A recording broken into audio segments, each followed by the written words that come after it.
Salut les gars et bienvenue dans Magnet Driving Studio où l'on apprend le langage de la route. Aujourd'hui, nous allons parler de la fusion de route, de la voie de sortie. Nous allons également parler des lignes hachurées et des chevrons.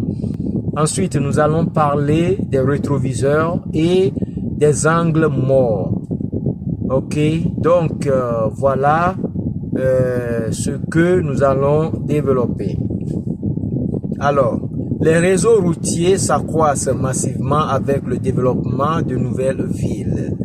Lié à la croissance démographique, ce phénomène engendre la construction de voies pour relier de différentes zones ou localités qui se débouchent sur des autoroutes, des voies express ou des échangeurs, d'où les fusions et sorties de route par-ci et par-là.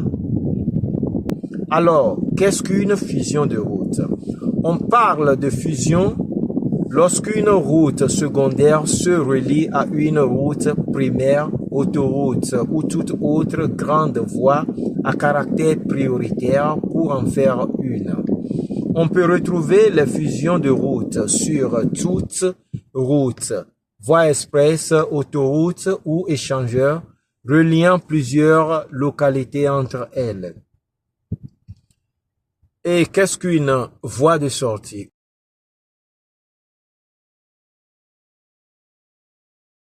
Une sortie d'autoroute est un type de voie prévue aux abords des réseaux autoroutiers qui permet de s'en soustraire en toute sécurité. D'accord?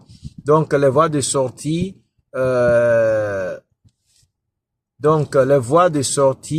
sont des routes prévues pour sortir des autoroutes ou bien des voies express. D'accord? Alors, nous allons parler des chevrons et des lignes hachurées ou marquages striés.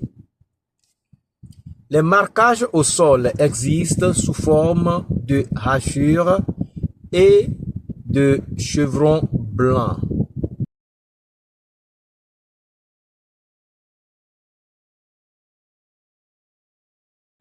Ces zébras formalisent une zone où il est interdit de rouler, de stationner ou de s'arrêter.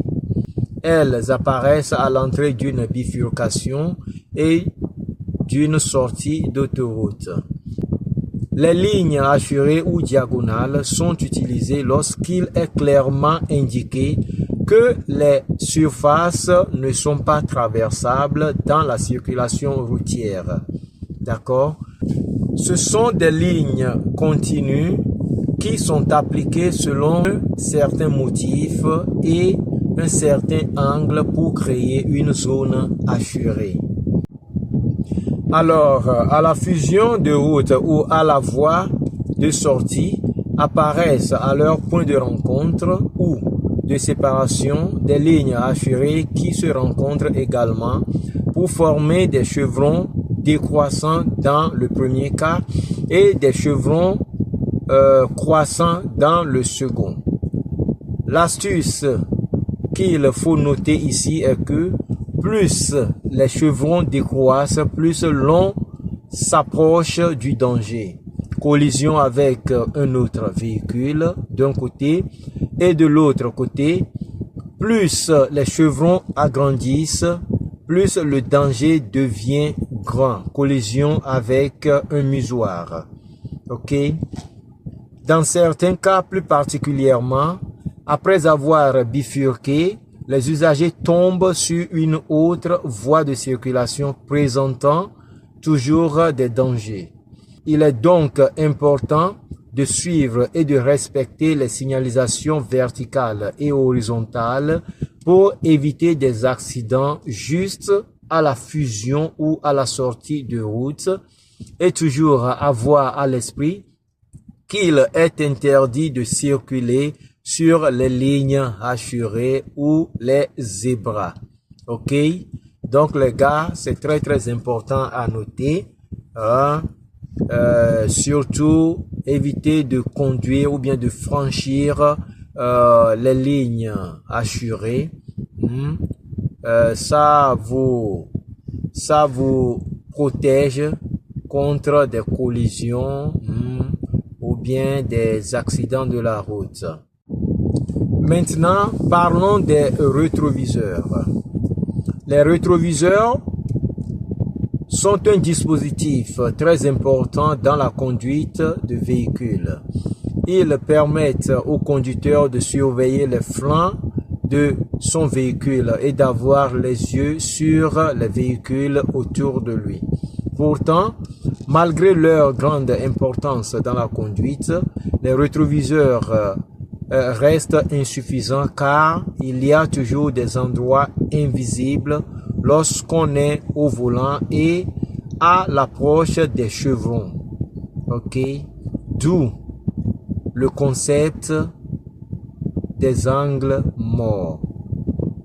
Ok, donc quand vous conduisez, on regarde très souvent, de temps en temps, dans nos rétroviseurs, central comme externe, mais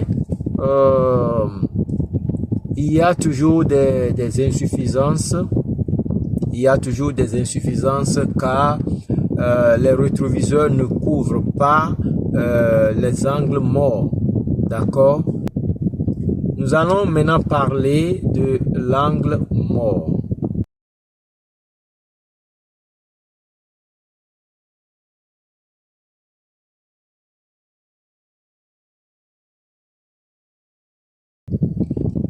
C'est une notion très utilisée dans le code de la route. L'angle mort d'une voiture indique une zone inaccessible au champ de vision du conducteur. Il se trouve derrière les côtés du véhicule.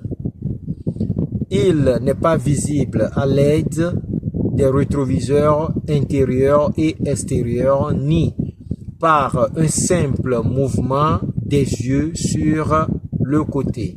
Pour le vérifier, il est nécessaire d'effectuer un contrôle visuel direct en tournant la tête à 90 degrés et en déplaçant légèrement le buste vers les côtés arrière.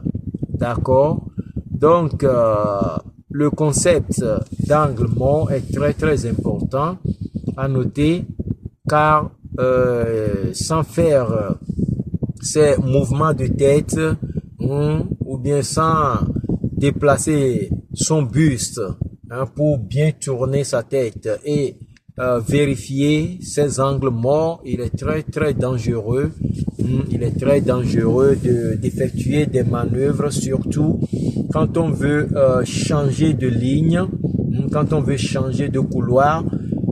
Il est très important de vérifier ces angles morts ou bien vérifier les angles morts autour de soi.